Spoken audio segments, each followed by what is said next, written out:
وبركاته. الحمد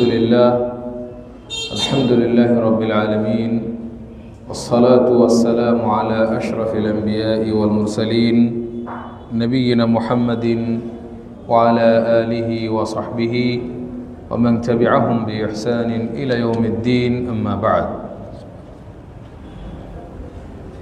আলহামদুলিল্লাহ, আল্লাহ সুবহানাহু ওয়া তাআলার প্রশংসা। আমরা প্রতি বৃহস্পতিবারের ন্যায় আজকেও মাগরিবের সালাতে পরে মসজিদে বসার তৌফিক পেয়েছি। কোরআনুল কারীম, কোরআন এবং সুন্নাহ থেকে কিছু আলোচনা শোনার জন্য। আমরা আসলে এখানে দুইটা বৃহস্পতিবার মাসাইলুল জাহিলিয়া এই বইটা পড়ি, তারই ধারাবাহিকতায় আজকে আমরা ইনশাআল্লাহ মাসাইলুল জাহিলিয়া থেকে বেশ কয়েকটি মাসালা পড়ব, আল্লাহ যদি তৌফিক দান করেন বিইজনিল্লাহ। তো আজকে আমরা যে মাসালাগুলি পড়ব এর মধ্যে একটি হচ্ছে আল মাসআলাতু আস-সাবিআতু আল আরবাউন। আল মাসআলাতু আস-সাবিআতু আল আরবাউন মানে হলো 47 নম্বর মাসআলা। এখানে এই মাসআলা এর দ্বারা উদ্দেশ্য হলো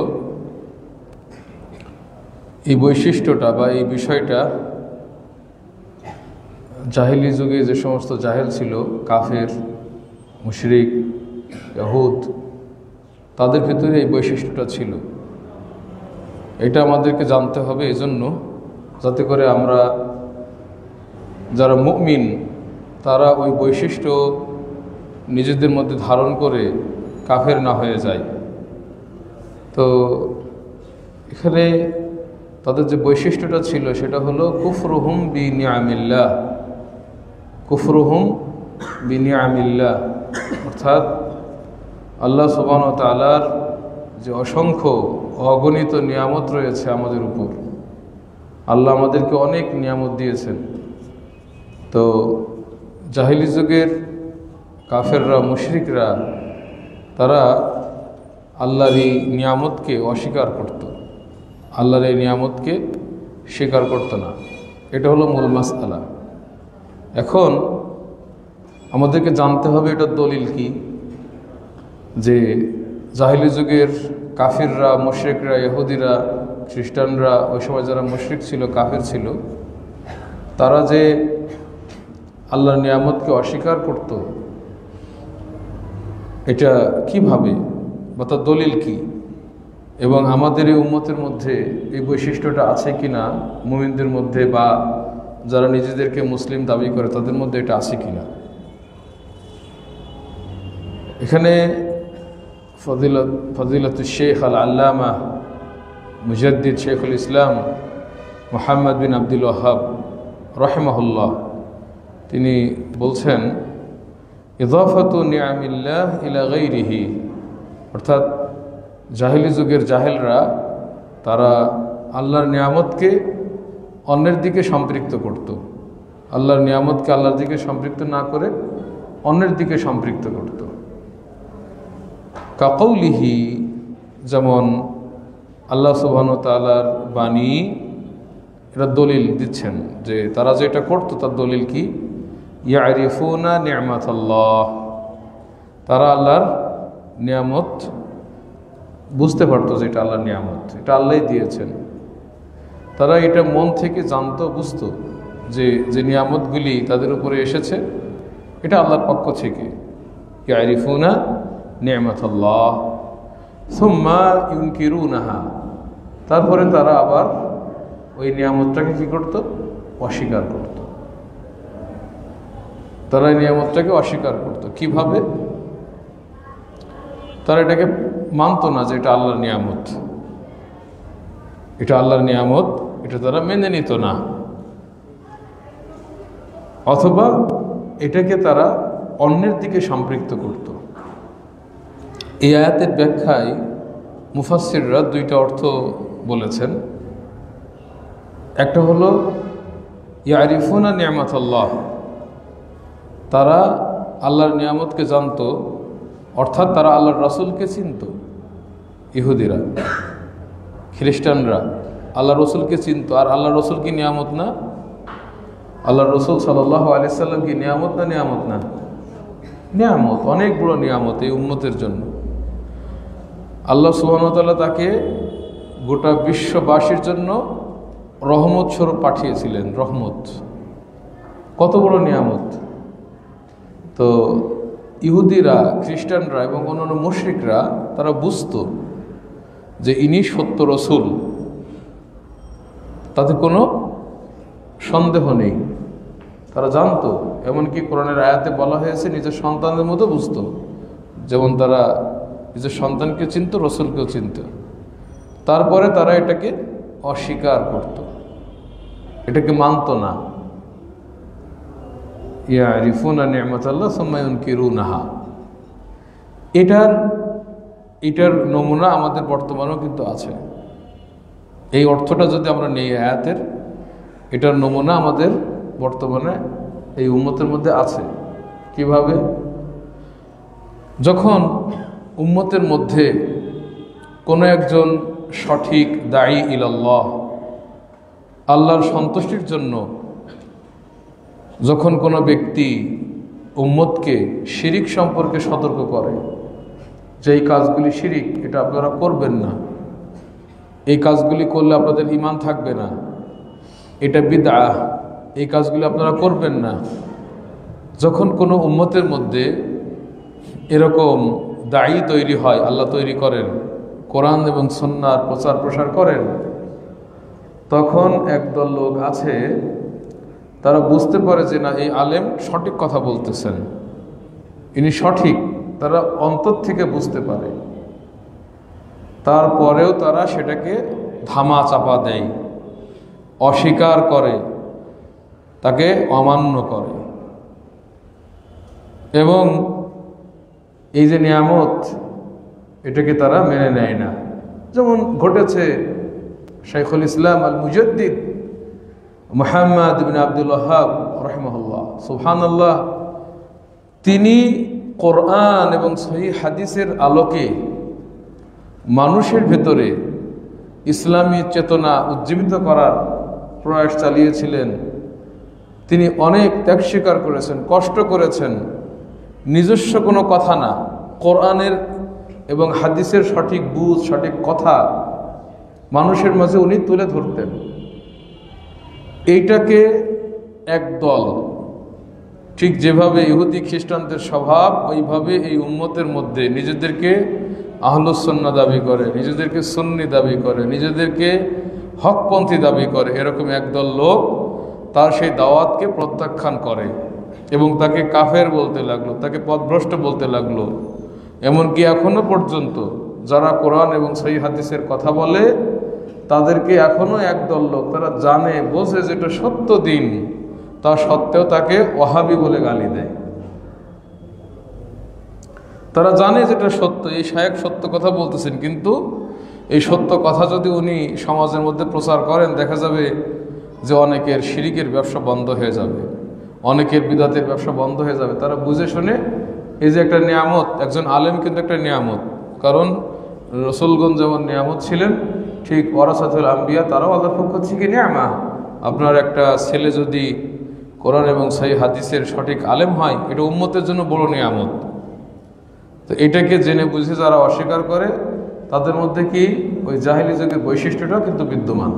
তাহলে এটা একটা অর্থ এখনো আছে। যারা সঠিক দাওয়াতি কাজ করে, তাদের বিরুদ্ধে এগুলো বলা হয়, হয় না? হয় না? হয়।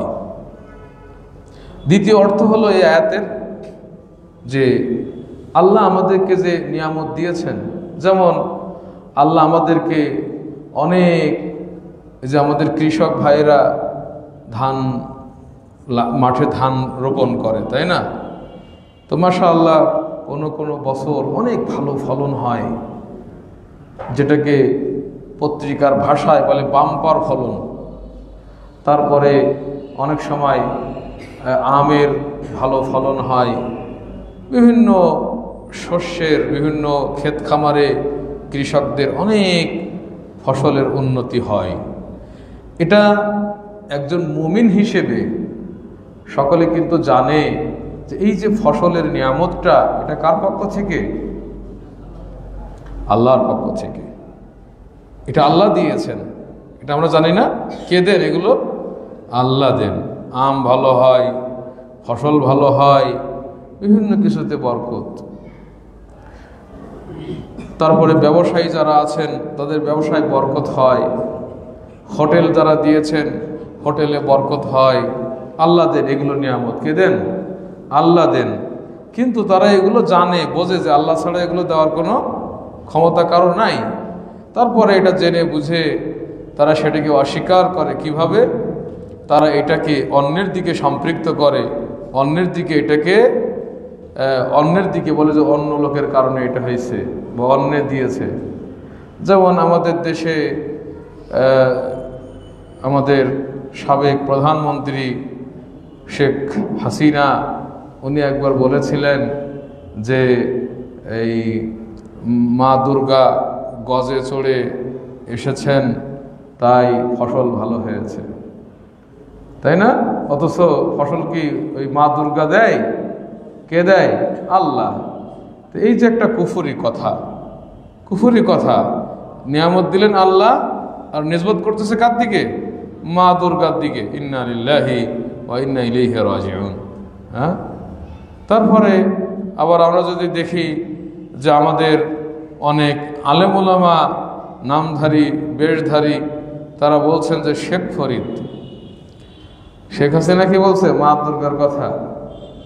আর আলেম ওলামাদের মধ্যে একদল আছে যে শেখ ফরিদ, তোমরা নাম শুনেছ শেখ ফরিদের? শেখ ফরিদ এটা আউলিয়াদের, বা বলে যে আউলিয়াদের একজন, মানে আউলিয়া পীরদের একজন পীর ছিল, ওলি ছিল আল্লাহর, বলা হয় বাঙালি পীর শেখ ফরিদ। তো কয় যে শেখ ফরিদ আসছে, এই জন্য ফসল খুব ভালো হয়েছে, এগুলো বলে। তাহলে নিয়ামতটা কে দিলেন? আল্লাহ। আর তারা নিসবত করতেছে কার দিকে? শেখ ফরিদের দিকে, মা দুর্গার দিকে, মা কালীর দিকে। আবার কেউ বলে যে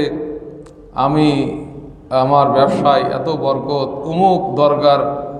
অমুক দরগার পীর সাহেবের একটা এই হাদিয়া ফয়েজ, আপনার এই দেখবেন বিভিন্ন হোটেলে দরগার আশীর্বাদ একটা টাঙ্গায় রাখে, সুন্দর করে দেয়ালে টাঙ্গায় রাখে, কয় যে এই দরগার কারণে আজকে আমার এই নিয়ামত। অথচ নিয়ামত কে দেন? আল্লাহ। সবগুলো কাফের। যারা এগুলো করে তারা কি? কাফের। এটা জাহেলি যুগের জাহেলদের বৈশিষ্ট্য। আর আজকে উম্মতের মধ্যে এগুলো দেখা যাচ্ছে। যারা এই সমস্ত বিষয়গুলি বিশ্বাস করে বা এগুলো করে, তাদের ভিতরে এটা কুফরি, তারা কাফের। এগুলো যারা করবে, কেউ ফেরে না খালি হাতে বাবার এত দরবার হতে। বাবার দরবারে গেলে অনেক বলে বরকত হয়। নিয়ামত কেন আসছে? কয় যে অমুক বাবার দরবারে গেছে, এরপরে তো বরকত শুরু হয়েছে। বাবা ফয়েজ দিয়ে দিছে বরকত। আল্লাহর দিকে নিসবত করে না, বাবার কারণে। বরকতটা কার কারণে? বাবার কারণে। এগুলো বলি নাউজুবিল্লাহ। বাবাই দিছে, বাচ্চা হয় না, বাবার কাছে গেছিল, পরে বাবা এই বাচ্চা হয়েছে। চিন্তা করছেন বাচ্চা কে দিছে? আল্লাহ। কিন্তু কয় যে বাচ্চা হয় না, বাবার কাছে গেলাম, মাজারে একটা গরু নিয়ে গেলাম, বাবাই বাচ্চা দিয়ে দিছে। এই ধরনের কুফরি কারবার এগুলি চলছে উম্মতের মধ্যে, চলতেছে না? এইটা একটা অর্থ। ইয়ারিফুনা নি'মাতাল্লাহ সুম্মা ইউনকিরুনাহা, এটা অর্থ। আবার অনেকে আল্লাহর নিয়ামতকে অস্বীকার করে অন্যভাবে। আরেকটা, এটাও এই অর্থেরই অন্তর্ভুক্ত উদাহরণ। যেমন আল্লাহ একজনকে অনেক টাকা দিয়েছেন, কয় যে আমার এত টাকা হওয়ার কারণ আমার বুদ্ধি, আমার মেধা, আমার শ্রম, এগুলির কারণে আজকে আমার এত টাকা। আল্লাহ যে দিয়েছে সেটা স্বীকার করে না, আল্লাহ যে দিয়েছেন সেটা স্বীকার করে না। যেমন কারুন কাফের ছিল না? কারুনের অনেক সম্পদ ছিল না? অনেক সম্পদ ছিল। তো কারণ কি বলতো? ইন্নামা উতিতুহু আলা ইলমিন মিন্নি মিন ইনদি মিন ইনদি আলা ইলমিন ইনদি তাইব ইন্নামা উতিতুহু আলা ইলমিন ইনদি। করণ কি বলতো যে ইন্নামা উতিতুহু নিশ্চয়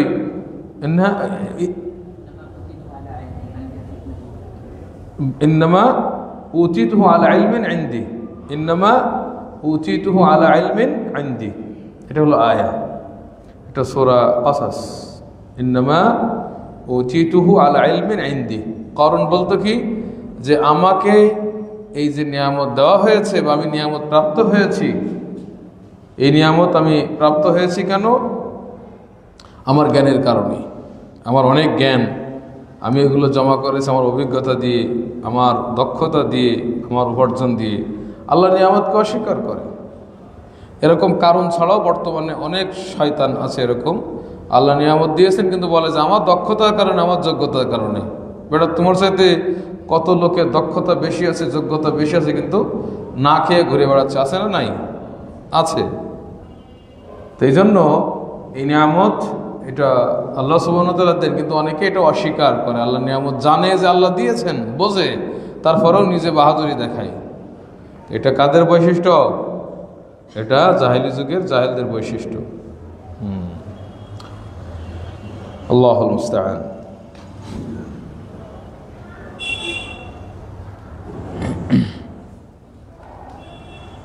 এরপরে আরেকটা মাসআলা পড়ি। আরেকটা মাসআলা হচ্ছে, সংক্ষেপে আজকে আলোচনা, বেশি লম্বা করব না। দ্বিতীয় মাসআলা, আল মাসআলাতু সামিনাতু ওয়াল আরবাউন, 48 নম্বর মাসআলা। এটা হলো কুফরুহুম বিআয়াতিল্লাহি জুমলাতান। কুফরুহুম বিআয়াতিল্লাহি জুমলাতান। আল্লাহর যে আয়াত রয়েছে, যে আয়াতগুলি আল্লাহ সুবহানাহু ওয়া তাআলা তার রসুলদের উপর নাজিল করেছিলেন, তাওরাতে, ইনজিলে, জাবুরে, কোরআনে, এবং এছাড়া অন্যান্য যেগুলি আসমানি কিতাব আছে, যেগুলিতে আল্লাহ সুবহানাহু ওয়া তাআলা আয়াত নাজিল করেছিলেন, এই সমস্ত আয়াতগুলিকে কুফরি করা। জুমলাতান মানে সামষ্টিকভাবে। জুমলাতান মানে কি? সামষ্টিকভাবে। মানে কোরআন মানে না, কোনটা বিধান মানে না, এইভাবে না যে এইটা মানেন না, ওইটা মানেন না, ওইটা মানেন না, কোনটা? কোনটা না। এটা কি বলে? জুমলাতান, সামষ্টিকভাবে। কয় যে এই বর্তমান বিজ্ঞানের যুগে মানুষ সব কোথায় যাচ্ছে, চাঁদে গেল, সূর্যে গেছে নাকি এখন, মঙ্গলে গেল, বিভিন্ন জায়গায় মানুষ যাচ্ছে, আর হুজুররা কোরআন নিয়ে পড়ে আছে। কি হবে এই কোরআন দিয়ে? কয় যে কোরআন পড়ে কেউ কি ধনী হয়েছে, এরকম কথাও বলে। কোরআনের বিশ্বাস করে না, কয় কোরআনের বিধান এই যুগে চলবে না। এটা হলো জুমলাতান, কোরআনকে অস্বীকার করে, মানে কোনোটাই মানবে না। জাহেলি যুগে ছিল না, ছিল না, তারা বিশ্বাস করতো না এই কোরআনকে। তারা বলতো যে এটা মুহাম্মদ সাল্লাল্লাহু আলাইহি ওয়াসাল্লাম নিজে বানাইছে, বানাই বানাই বলে, এটা পূর্ববর্তীদের রূপকথা, কল্প কাহিনী, এগুলো বলতো না। তারা এগুলো মানতো না। এবং অনেকগুলি আয়াত আছে যেটা প্রমাণ করে যে জাহিলি যুগের কাফেররা তারা এটাকে অস্বীকার করতো। আল্লাহ কি বলছেন? ইন্নাল্লাযীনা কাযযাবু বিআয়াতিনা ওয়াস্তাকবারু আনহা। যারা আমার এই নাজিলকৃত আয়াতগুলিকে মিথ্যা প্রতিপন্ন করে, মানে মিথ্যা মনে করে, যেগুলো সত্য না, সত্য না, এগুলো অস্বীকার করে এবং এর থেকে অহংকার করে, দম্ভ করে এটা থেকে মুখ ফিরিয়ে নেয়। কই এটা কোরআন দিয়ে কী হবে, এটা দিয়ে রাখেন, আমরা যে সমস্ত আইন বানাবো এগুলোই ঠিক। নিজেরা আইন বানায়, কোরআন থেকে মুখ ফিরিয়ে নেয়। বলছে যে আল্লাহ লা তুফাত্তাহু লাহুম আবওয়াবুস সামা, এদের জন্য আসমানের দরজা খোলা হবে না। এরা কাফের, এরা কাফের। ওয়াল্লাযীনা কাফারু বিআয়াতিল্লাহ ওয়া লিকাইহি উলাইকা ইয়াইসু মির রাহমাতি। এছাড়া আরও অন্যান্য আয়াত রয়েছে, যে সমস্ত আয়াতের মাধ্যমে প্রমাণ হয় জাহিলি যুগের যারা মুশরিকরা ছিল, কাফেররা ছিল, তারা আল্লাহর আল্লাহ যে আয়াত নাজিল করেছেন সেগুলি যেমন কোরআনকে তারা অস্বীকার করত এবং পূর্ববর্তী যেমন তাওরাত যাদের উপর নাজিল হয়েছে তারা তাওরাতকে অস্বীকার করত, ইনজিল যাদের উপর নাজিল হয়েছে তারা ইনজিলকে অস্বীকার করতো। এইভাবে এটা তাদের বৈশিষ্ট্য এবং তারা কাফের। তো এই উম্মতের মধ্যে দেখবেন অনেক পণ্ডিত আছে, অনেক দার্শনিক, সে বিভিন্ন বিশ্ববিদ্যালয় দর্শন শাস্ত্র লেখাপড়া করেছে কিংবা এই আমেরিকার থেকে একটা ডিগ্রি নিয়ে আসছে অথবা লন্ডন থেকে বিভিন্ন জায়গা থেকে, এখন অনেক বড় পণ্ডিত, কয় যে কোরআনে কি আছে বেটা, আমি কত কি শিখে আসলাম, কোরআনরে মানে না। তো এটা ওর নাম যতই আব্দুর রহমান হোক, আবদুল্লাহ হোক, ও কি কাফের। নিজের আকল দিয়ে যুক্তি দেয়, কয় যে এটা হলে এটা কি হবে, এটা হলে এটা কি হবে, দিয়ে দিয়ে কোরআনের সব আয়াতকে অস্বীকার করে জুমলাতান, প্রথম থেকে শেষ পর্যন্ত, সূরা ফাতিহা থেকে শুরু করে সূরা নাস পর্যন্ত সবকে অস্বীকার করে, কোনোটা মানে না। এটা ছিল সে যুগে। নাস্তিকরা যেমন বর্তমানে আছে, আছে না নাই? আছে, কোরআনকে মানে না, বিশ্বাস করে না। আল্লাহুল মুস্তাআন। তাহলে এটা আমাদের মুমিনদের ভিতরে অনেকে ইমানের দাবি করে কিন্তু কোরআন হাদিস মানে না। ওরা হজ করতে যায়, টাকা পয়সা দান করে, মসজিদ বানায়, মাদ্রাসা বানায়, কিন্তু কোরআন মানে না, করতে হয় তাই করে। তাহলে এটা হলো ওদের বৈশিষ্ট্য। আরেকটা বৈশিষ্ট্য বলে শেষ করে দিচ্ছি, সেটা হলো কি, আল মাসআলাতু তাসিআতু ওয়াল আরবাউন কুফরুহুম বিবাদি আয়াতিল্লাহ, কুফরুহুম বিবাদি। এই উম্মতের মধ্যে কিন্তু আছে, আপনি দেখবেন, আমি এই আগেরটা একটু শেষ করি। এই উম্মতের মধ্যে অনেকে আছে যারা নাস্তিক, জিন্দিক, আপনার সামনে দেখাবে যে অনেক বড় মুসল্লি বা অনেক ভালো, সে দিন মানে, কিন্তু যেহেতু মানুষ বেশিরভাগ অজ্ঞ, বোঝে না, তো দেখা যায় অনেক সময়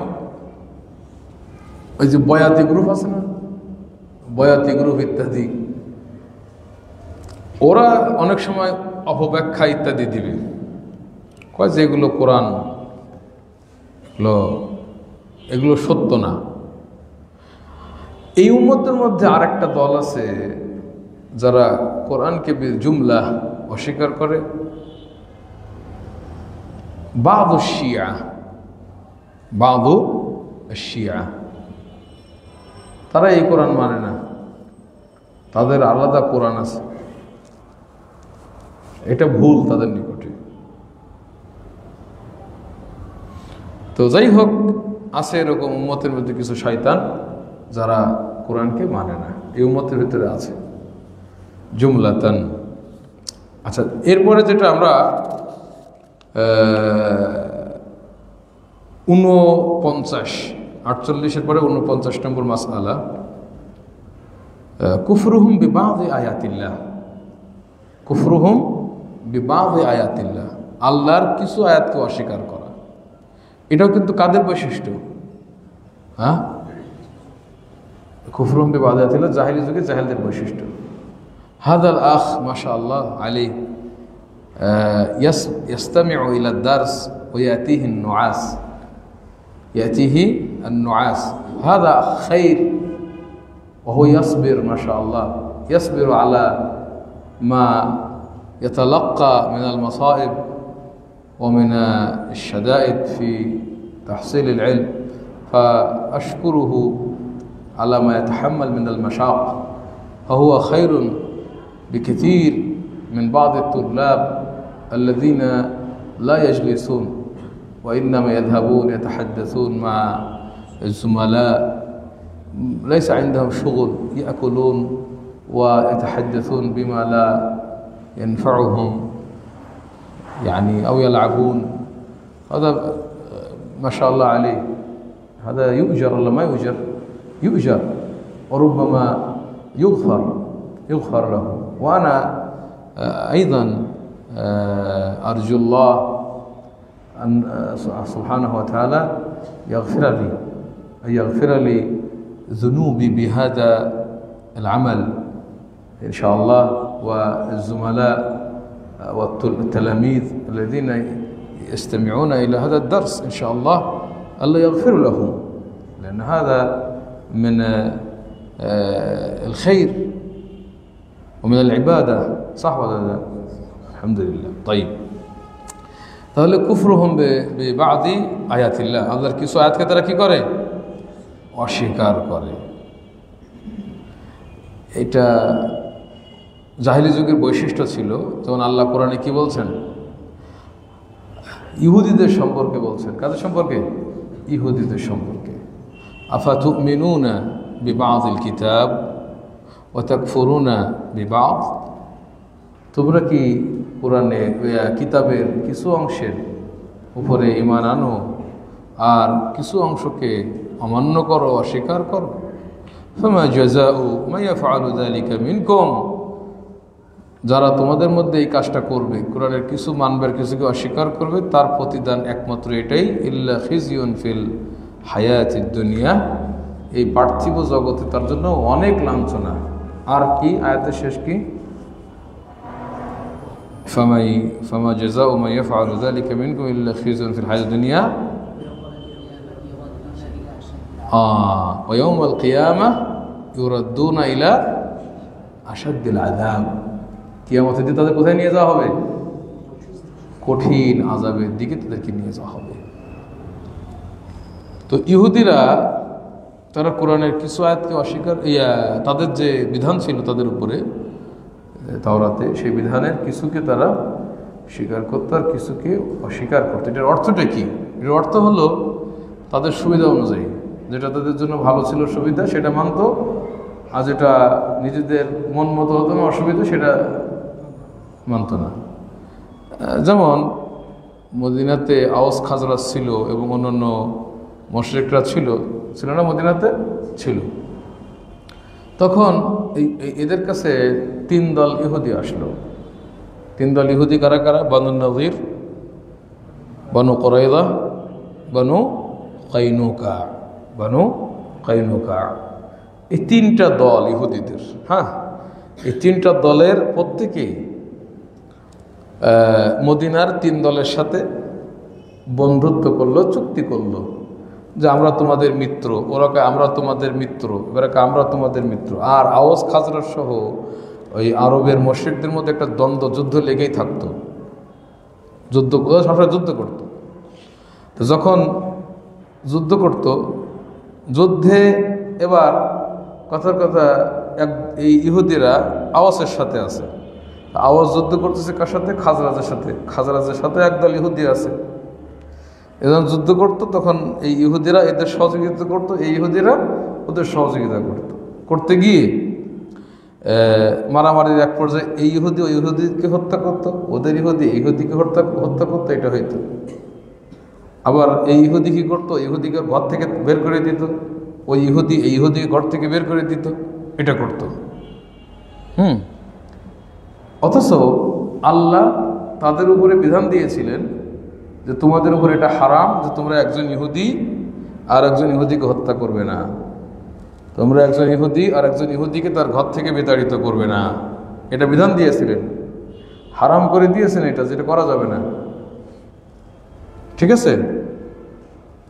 আবার আরেকটা বিধান দিয়েছিলেন যে যখন তোমাদের কোনো ইহুদি শত্রুর হাতে বন্দী হবে তখন তোমরা তাকে ছাড়াইয়া নিয়ে আসবে, তাকে নিজেদের টাকা দিয়ে তাকে উদ্ধার করে নিয়ে আসবে। এইবার যুদ্ধ যখন শুরু হলো, একজন আরেকজনকে হত্যা করলো, বাড়ি থেকে তাড়িয়ে দিল। পরিশেষে যুদ্ধ শেষে দেখা গেল যে 5টা ইহুদি বন্দী হয়েছে।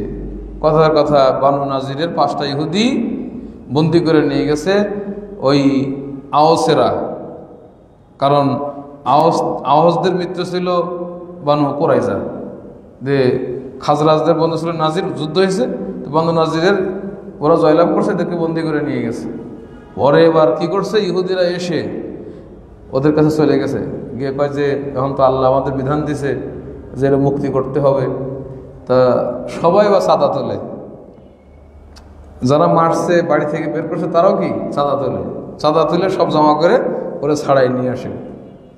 তখন আল্লাহ বললেন যে তোমরা কোরআনের কিছু মানো, কই তোমরা এটা করো কে? এটা আল্লাহ আমাদের উপর ওয়াজিব করে দিয়েছে, আমাদের কেউ যদি ধরা পড়ে ছাড়াই নিয়ে আসতে হবে বন্দিকে। এই জন্য আমরা এটা মানি। হয়তো আল্লাহ যে এটা হারাম করছে এটা মানো না কেন? যুদ্ধ করা যাবে না। কয় এখন আমরা মিত্র হয়েছি ওদের, এখন যুদ্ধ করতেছে, না গেলে কেমন হয়, তাই আমরা যাই যুদ্ধ করতে গিয়ে হত্যা করি। তাইলে এটা কি নিজেদের সুবিধা মতো কিছু বিধানকে মানতেছে আর কিছু বিধানকে মানে না। তো এইরকমভাবে আপনার বর্তমানেও অনেক মুসলিম দাবি করে নিজেকে, কোরআনের অনেক বিধান আছে যেগুলি তারা মানে না। কয় হ্যাঁ কোরআন ঠিক আছে, এটা কিন্তু এই বিধানটা বর্তমান চলবে না। কোরআন ঠিক আছে, কোরআন আল্লাহর পক্ষ থেকে, কিন্তু বর্তমানে এই বিধান চলবে না, এরকম বলে না অনেকে আছে। অনেকে আছে, এটা কাফের, নিঃসন্দেহে এদের ঈমান নাই। কিছু আয়াতকে যদি কেউ অস্বীকার করে তাহলে একইভাবে কোরআনের কিছু বিধান আছে নাউজুবিল্লাহ, কিছু কিছু যারা এই যে বর্তমান আহলে কোরআন না বুঝে, অনেক সময় বুঝে কিছু কিছু বিধানকে অস্বীকার করে। যেমন এখন আহলে কোরআন বলে না একদল, আমি বলি জাহেলে কোরআন। এরা বলে যে কোরআনের ভিতরে কি নাই, আযাবুল কবরের কথা কোরআনে নাই, অতএব কবরে আযাব হবে না। এটা মানে না তারা, অথচ সে জাহেল। আমাদের ছাত্রদেরকে যদি বলা হয় তোমরা কোরআন থেকে কবরের আযাবের বিষয়ে কিছু দলিল বের করো, কি পারবে না তোমরা? হ্যাঁ পারবা, অনেকগুলো দলিল আছে কবরের আযাবের বিষয়ে, অথচ এই আন্ধারা তারা চোখে দেখে না, কয় যে নাই। যারা অস্বীকার করে এরা কাফের, এদের ঈমান নাই। একইভাবে অনেক সময় রাষ্ট্র পরিচালনা করার ক্ষেত্রে অনেক সময় ঘোষণা দেয় যে আমরা এই করব সেই করব, মদিনা সনদ বা কোরআন দিয়ে দেশ চালাবো। পরে যখন দেখা যায় দেশ চালানো শুরু হয় তখন একটা বিধান আসে, এটা মানা যাবে না, এটারে অস্বীকার করে দেয়। অনেক বুদ্ধিজীবী আছে, বুদ্ধিজীবীরা কি করে, অনেক বিধানকে অস্বীকার করে। এগুলো সব কাফের। এগুলো কাদের বৈশিষ্ট্য? জাহেলি যুগের জাহেলদের বৈশিষ্ট্য। আল্লাহ কোরআনকে মানতে হবে একবারে মন থেকে, সকল বিধানকে আমার নিজের বিরুদ্ধে গেলেও সেটাকে আমার বিশ্বাস করতে হবে, স্বীকার করতে হবে। এজন্য কোরআনের কিছু আয়াতকে অস্বীকার করা, না মানা, অনেক সময় পীরেরা, অনেক সময় বিভিন্ন তরিকার লোকেরা তারা অস্বীকার করে। কি করে? অস্বীকার করে। তারা কোরআনের কিছু অংশকে অস্বীকার করে, বিধানকে তারা মানে না। এরকম আছে, এই খুঁজে খুঁজে বের করলে তোমরা পাবা যারা নিজেদেরকে কোরআন সুন্নাহর অনুসারী দাবি করে, তারা এরকম অস্বীকার করে। এগুলো ঈমান থাকবে না, কাফের হয়ে যাবে। তো মোটামুটি আজকে এই তিনটি মাসালা আমরা পড়লাম, যেন এর মাধ্যমে আল্লাহ সুবহানাহু ওয়া তাআলা আমাদেরকে উপকৃত করেন এবং আল্লাহ যেন তার সকল আয়াতকে স্বীকার করার, ঈমান আনার আমাদেরকে তৌফিক দান করেন। আল্লাহর নিয়ামতকে, যেটা আল্লাহ নিয়ামত দিয়েছেন, আল্লাহ বাড়িয়ে দেন এবং সেটা যেন স্বীকার করা আল্লাহ সুবহানাহু ওয়া তাআলা আমাদেরকে তৌফিক দান করেন। আমিন। আকুলু কওলি হাযা ওয়া আস্তাগফিরুল্লাহ লি ওয়া লাকুম ওয়া লিসাইরিল মুসলিমিন।